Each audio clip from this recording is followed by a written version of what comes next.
ইয়াতে পিছল নামৰ ল'ৰা এজন শুই থাকে সদায়, আমাৰ লগতে মতীয়া কাম কৰিছিলে। তেওঁ ঘৰৰ অৰিজিনেল ক'ত আমি নাজানো, কিন্তু তেওঁ কুকুৰাঝাৰ ফালে নে ক'ৰবাত ঘৰ বুলি কৈছিলে। তো ৰাতি কি হ'ল এইটো নাজানো, আমি ৰাতিপুৱা আহি পেলাই এইখিনি তেজখিনি দেখিছোঁ, সেইটো কাৰণে আমি চবকে মাতি আনিছোঁ। হেৰি পিছল অকল আমি পিছল বুলিয়ে জানো, আমাৰ লগতে কাম কৰিছিলে। কি কাম?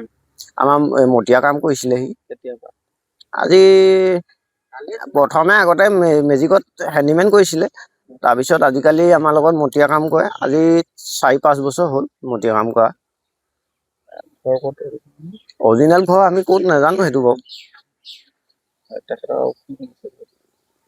তেওঁ ঘৰত আৰু ইয়াত কোনো নাই, তেওঁ পৰিয়াল আছিলে, তেওঁ এজনী বিবাহো কৰিছিলে, তেওঁ ল'ৰা এটাই ছোৱালী এজনী, মাইকী মানুহজনী তেওঁৰ পৰা গুচি গ'লগৈ।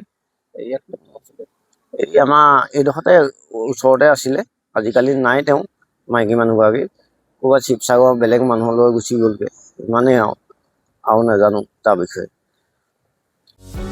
যিকোনো খবৰৰ বাবে যোগাযোগ কৰক আমাৰ এই নম্বৰত 9181 307 221।